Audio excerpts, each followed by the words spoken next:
Hello and a very warm welcome back to Huw's Nursery, and it's nice because we finally had a frost around the festive period.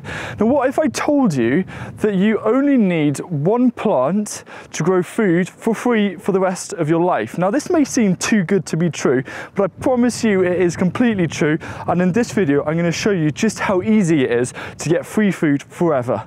Unfortunately, I feel that there's still quite a big perception that growing your own food has to cost a lot of money, but I just think that this is completely untrue because it can be as easy and as cheap as you want it to be, and it's all about just showing people how simple it is. Now I really want to dispel that myth that growing your own food does need a lot of money, especially with the upfront costs.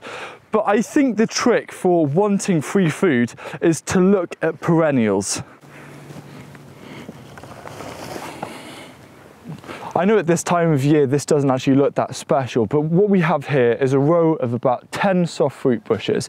Now we've got 2 white currants at the top and the rest are black currants, and these have been producing for us for over probably about 10 years now, just consistently producing loads and loads of amazing, delicious fruits. And I think this is a key thing about perennials, because the thing about perennials is that they usually grow for quite a long time. So you can have shorter perennials which might last for 3 to 5 years, but then you can get other perennials which can go 15 to 20 years.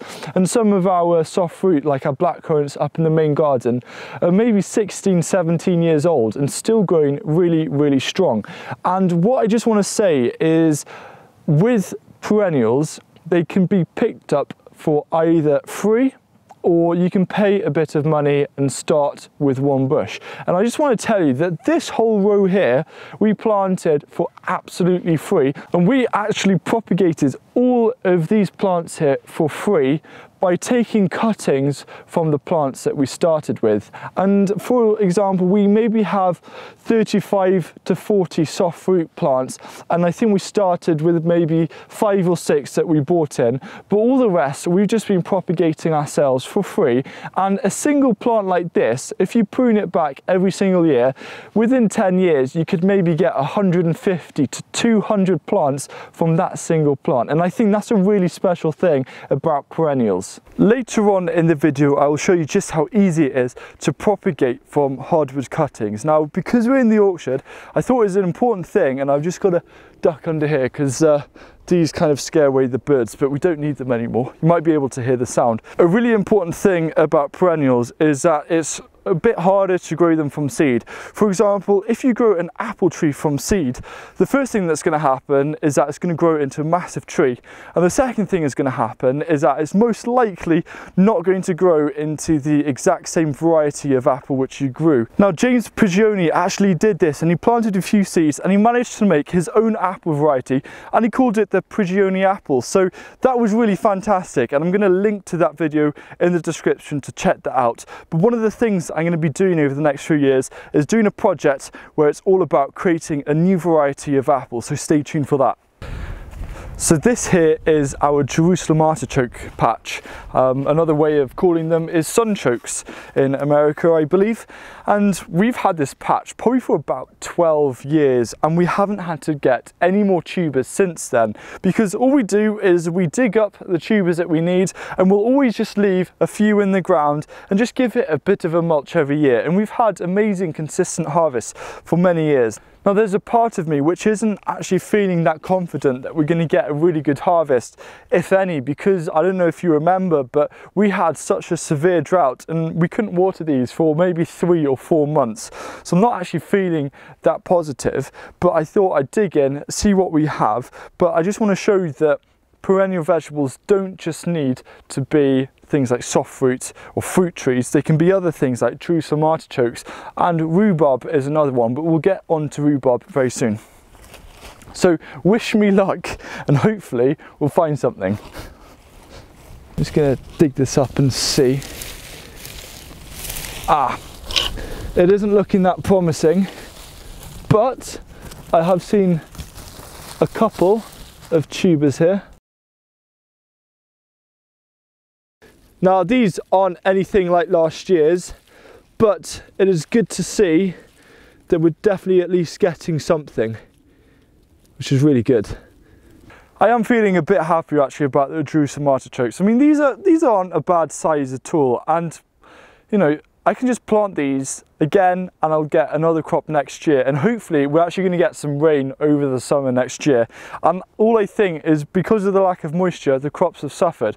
But the good thing about perennials that I find, especially if they're more suited for your climate, they are unbelievably resilient. And this resilience is another advantage about perennial vegetables, because I find with annual vegetables, they're a lot more likely to be affected by drought. We somehow were quite lucky this year. I think what helped us was having a really high organic matter in our soil to retain as much moisture as possible, like a sponge.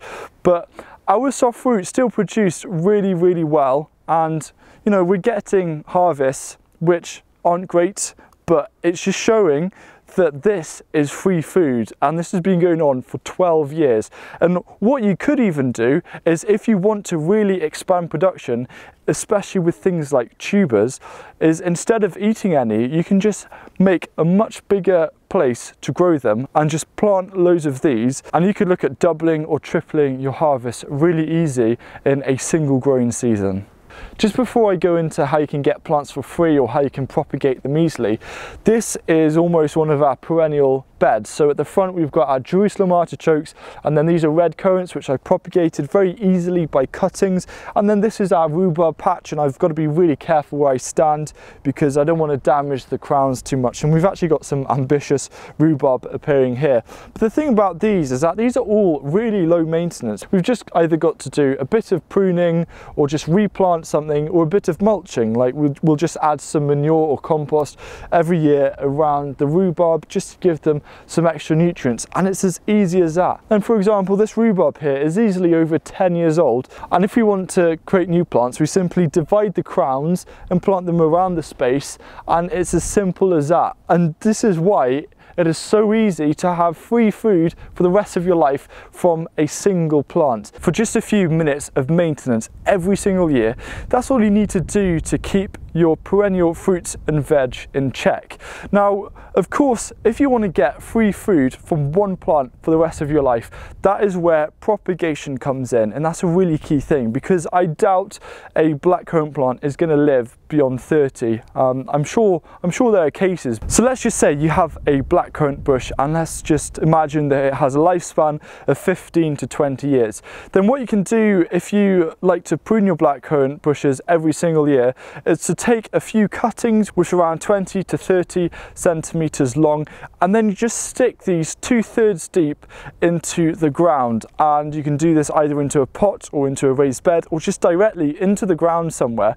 And what's going to happen is that in the spring these will begin to root, and before you know it, you're going to have some more plants growing really, really easily. And it is that simple. And of course, it really does depend with propagation, depending on which plant it is. For example, if it was something like a blackberry, you want to propagate that by layering. But again, this is for free. You don't need to spend money to buy the plants in, and you don't need to spend money to get the resources, because all you need is some soil or some compost, which can be made for free. Now, for example, if you really fancy having some soft fruit and you don't have any at the moment, then what you can do, and for example, I think that this is the case. I think that the gardening community is really passionate about helping more people, and if you're struggling to source something, then what you could do is to look at who is growing in your local community, maybe an allotment or something, and you could go down on a winter's day, and quite often you'll find people there pruning their soft fruit, and what they'll do is they might actually burn or chip and compost a lot of the prunings because there's nothing else to do and they might not need more plants. So all you need to do is ask if you can have maybe a stick that long, and you can get 2 or 3 cuttings easily from this plant for free. And I think that's a beautiful thing. And I also think something really key is about bartering. So for example, let's just say you have a few gooseberry plants that you've managed to propagate, but you fancy something like rhubarb crowns or Jerusalem artichokes, then it's about building this connection with other growers and doing a swap. So for example, you could swap a couple of plants for a few tubers or maybe a rhubarb crown, and then you've got food for free, because that is exactly how simple and true it is. Over the next few months and years, I really want to break that perception that growing food has to be expensive, and also that it has to take a lot of time, and hopefully this video has demonstrated that it really doesn't actually take much to grow food. And yes, perennials may not be quite as productive as if you had an annual garden, but then again, they hardly take any maintenance whatsoever, and you hardly even need to feed them. It's only a mulch every year if you want to give them that, to give them a bit of a boost. So I don't feel that there's any excuse for anyone to say that they don't have enough time to grow food or enough money, because you can do it for free, or you can do it on a really low cost budget. And just having a garden with, say, some soft fruit in or a rhubarb patch, it really, I think, brings people closer to what food really is. And one of the things that I really think is that every village and town around the world should have a small section of land which is just dedicated to growing very low maintenance food, which the community can help itself to. And so I really hope you enjoyed this video, and stay tuned for a lot more videos coming your way. And I think the next one's probably going to be tidying up this garden, because it does need some attention.